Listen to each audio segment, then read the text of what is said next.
Hello and welcome back to RimWorld, and we will first off let time go, and we have, if we look at the fortress, we have done quite a lot. Let's take a look at power. Yeah, I do believe power has been mostly completed, like most likely all of the places that's going to need electricity has electricity. Yeah.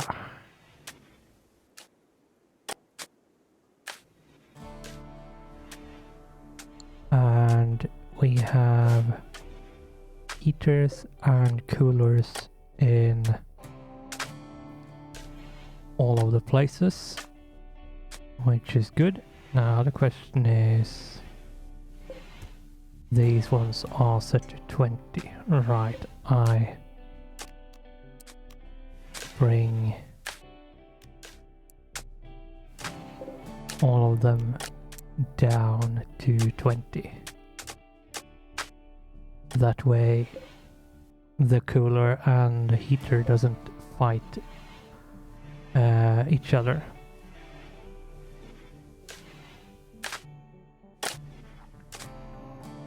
Let's bring up the speed a bit. So what do we have left? We are making the steel mini turrets. So those are going up. We're not doing the autocannon turret just yet.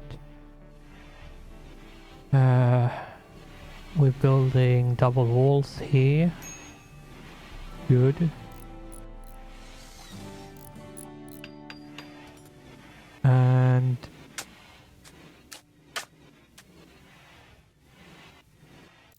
right. Then we need to fix. Oh, one of them are throwing a party.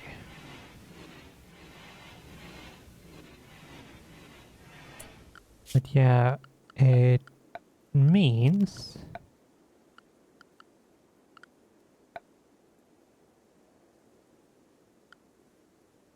that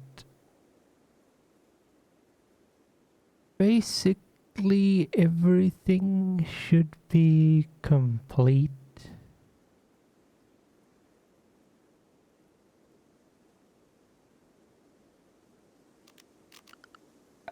I think.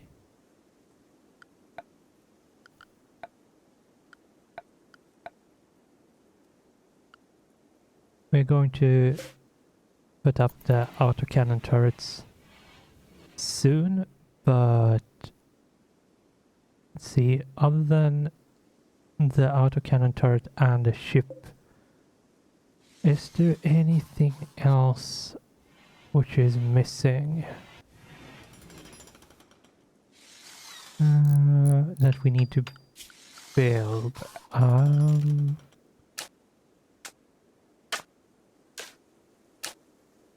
I don't think so. Possibly potted plants, but I might just use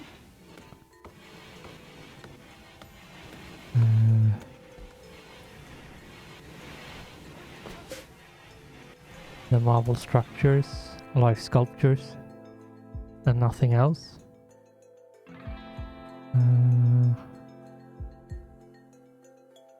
See, are we actually making those? We should be.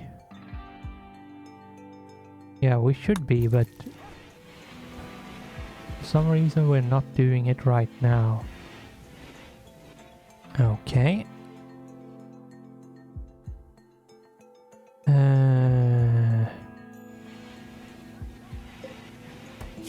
Let's bring this up to 12.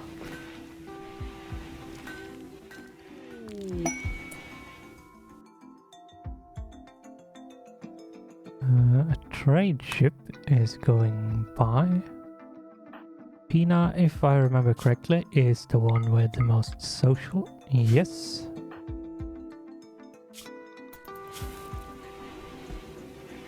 Rest is slowly going up.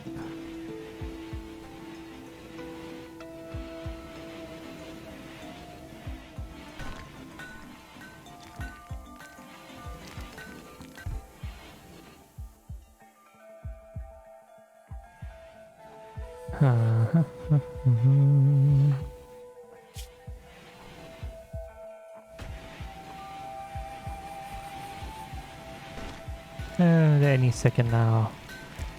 There we go. Have you do that. Mostly I'm looking for components. They have 8 of them. Let's buy all the medicine.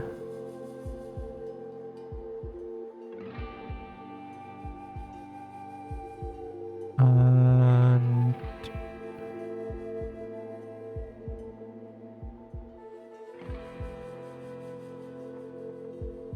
that is all, yeah. So, and there should be a marble statue. It's good.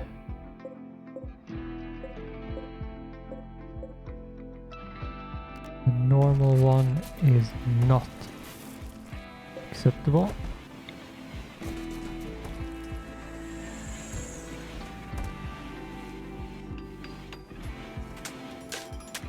Let's see.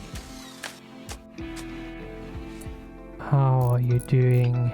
Seems like most of this is done. The walls haven't been built in all places, but most of the stuff seems to be either done or soon to be completed. So we might be able to start looking into making more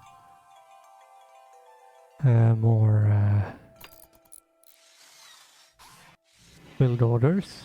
We need to make power in this base, and not 100% sure how we are going to do that.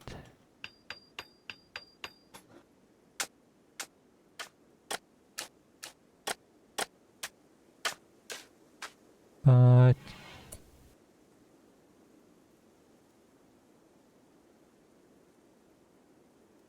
we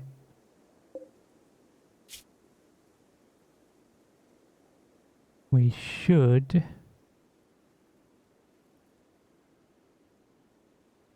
be able to redo, or rather reroute, how the power is going.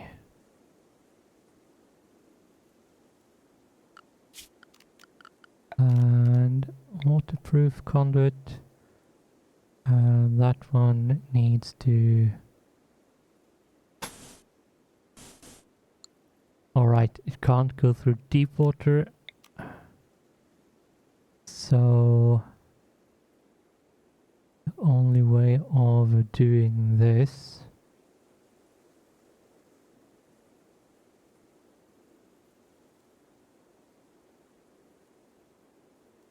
because I do want something that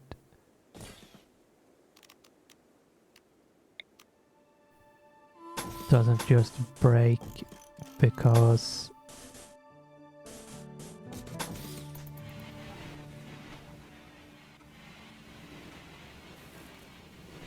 of a bridge being destroyed.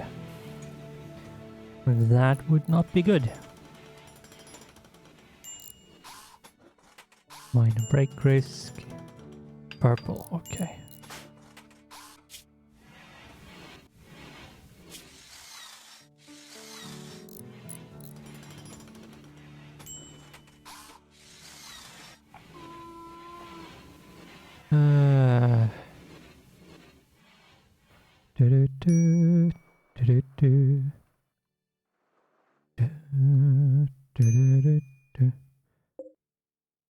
Yes. We need to look into what we're going to do with the labyrinth corridor because I don't think there's any point in doing traps at all because we're not going to rearm them. And that means there's no real reason to do anything. However, we do want to make sure that they are as slow as they can possibly get. And we also want to make sure they can't stand in the opening or around a corner somewhere. So we are going to need something like this in at the very least. Something like this is going to be needed regardless, because if we don't do this, they can stand right here where my cursor is and do a sneak peek around the corner and shoot, and that way they have a cover, and all enemies with ranged will try to stand at the furthest point they can stand at. So if we have people with like sniper rifles or something similar attacking, they are going to stand as close to the corner as they can and shoot, which we don't want because we will have a hard time hitting them. So we want them to come out at least here because that means we can do as much damage as possible. And yeah, we absolutely want that. It's 3 up, 1, 2, 3, so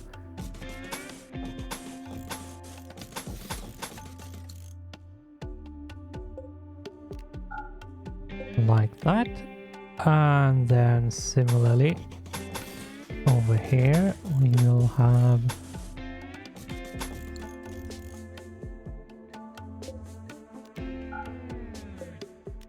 like this. As I said, at least this. We might do the whole corridor around, but I'm not sure. Since we are playing the 1.0 version, 1.0, whatever you want to call it, all sandbags cost us steel, which is very expensive because each and every one of them cost you 5 steel. So yeah, if you do sandbags, they're going to cost you a lot of resources because you are going to need a lot of them. However, I do believe that sandbags in the updated version of the game cost you not steel but cloth nowadays, which makes a little bit more sense, to be honest, but I would probably say that it should have been steel and any kind of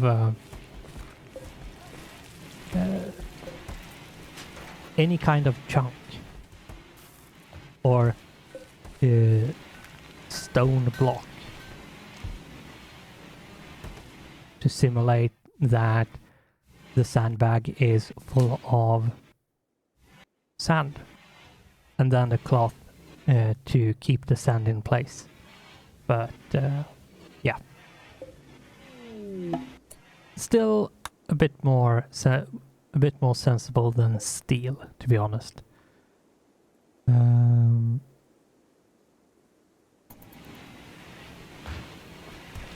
Now, do we have weapon for everybody?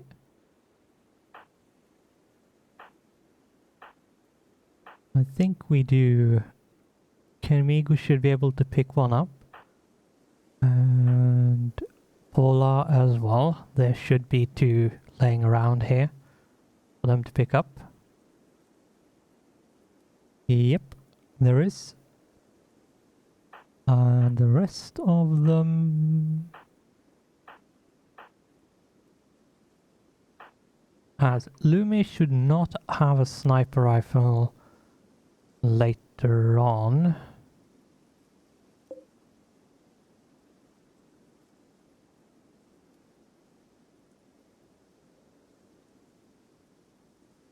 And we should look into making shield belts if we can. And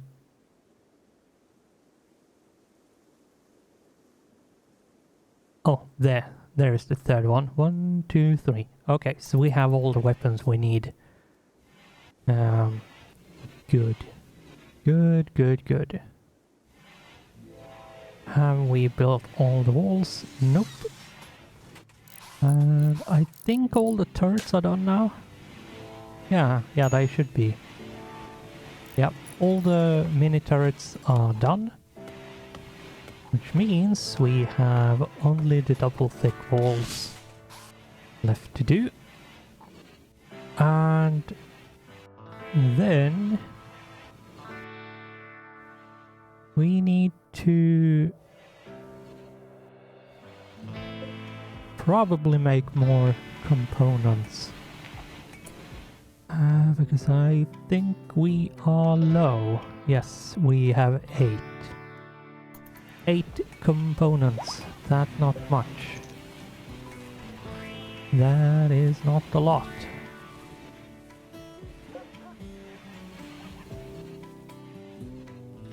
So...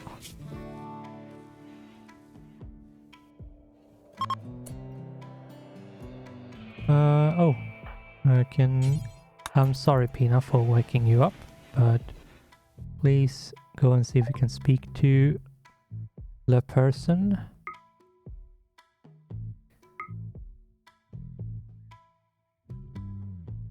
And I can give you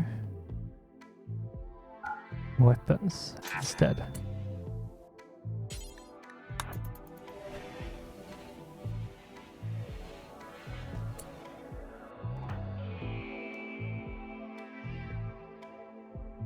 While viewing art might be nice, you need to pick up this medicine so it doesn't start to degrade, because that would be bad. We have 239 medicine. And what did I set my limit to? I had set it to 200. Let's put it at 250. The more medicine we can get, the better.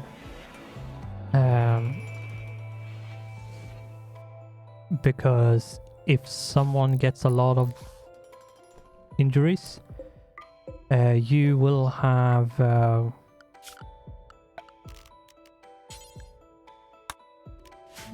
lot of medicine being used for one single person.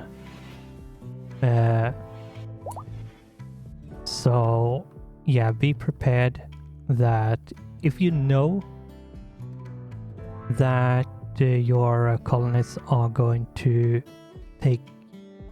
potentially take a lot of damage. Make sure you have a lot of medicine or herbal medicine, any kind of medicine, but at least you have something to use. And the better quality medicine, the better. But if you can't use medicine or Glitter World or whatever the versions are, then make sure you use at least herbal medicine. And this is true also for when you go out and do caravans, because you might be unlucky and get attacked. So having medicine with you when you expect to take damage and injuries is a good thing. Having medicine on you is very, very good. Now, what we need to do is something like this. I can't put one of these in there, however I can put one here. I can't put in two of them, but I can fit one.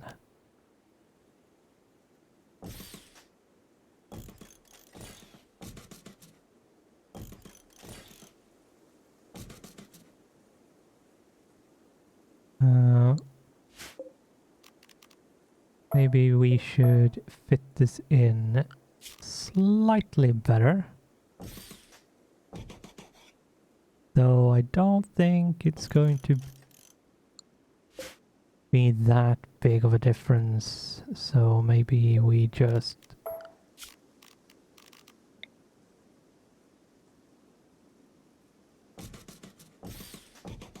do whatever. Something like this.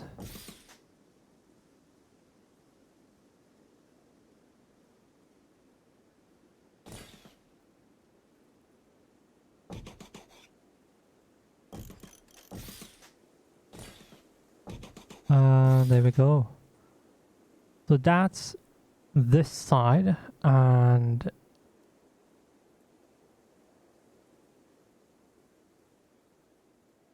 then we have this side. Now I'm going to be very careful with what I'm actually allowing to be built, because there is no way of I have no idea how much I will be able to build. What I do know is that I will not be able to build all of it. So I will try to get as much of it in as possible, but I don't think we will be able to get more in here.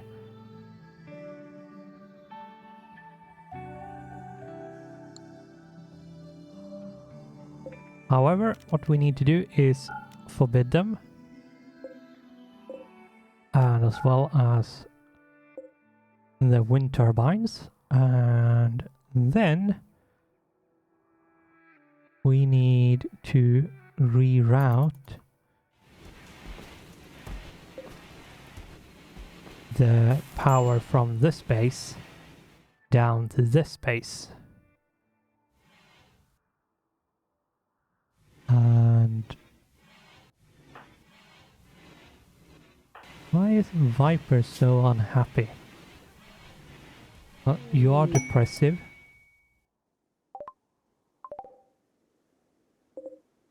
Human leather. We should turn that off because nothing should be allowed human leather in it. Human leather, good. That's turned off. Turned off. Turned off. Turned off. Turned off. Good. And I don't think there is anything else using leather, so...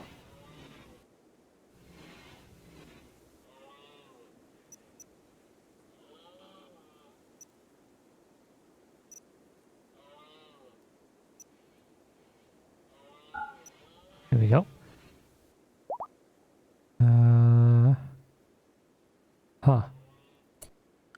What we need to do as well is see if we can go on hunting. We have a cougar, 2 grizzly bears. That is terrifying.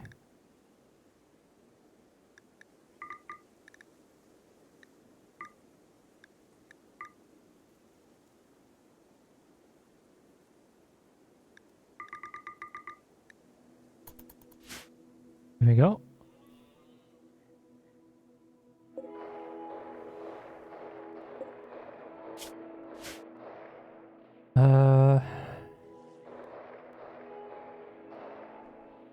What do we do next?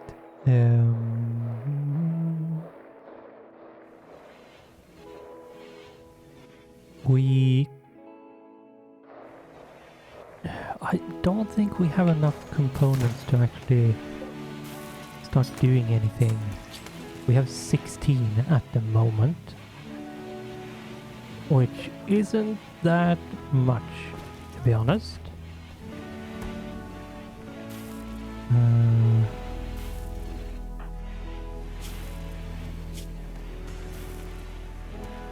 Outdoors, 22.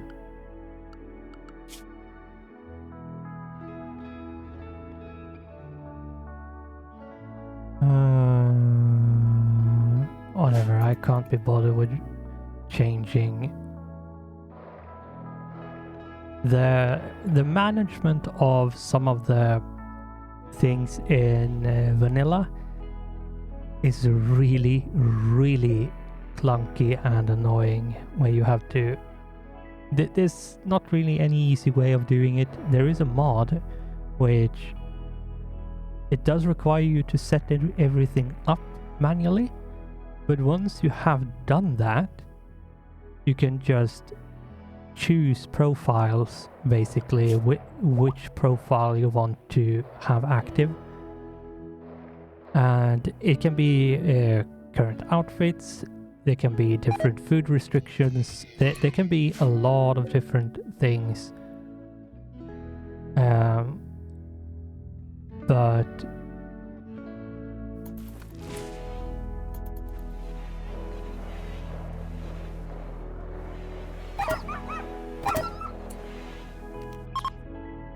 but like all of the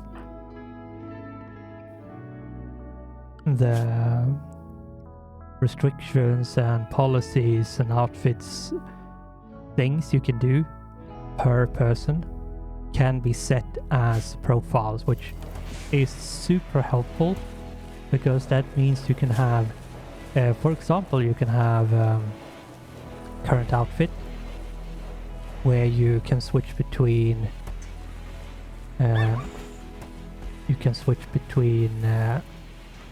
warm and cold clothing, and then you can have food restrictions for, okay, now we don't have a lot of food,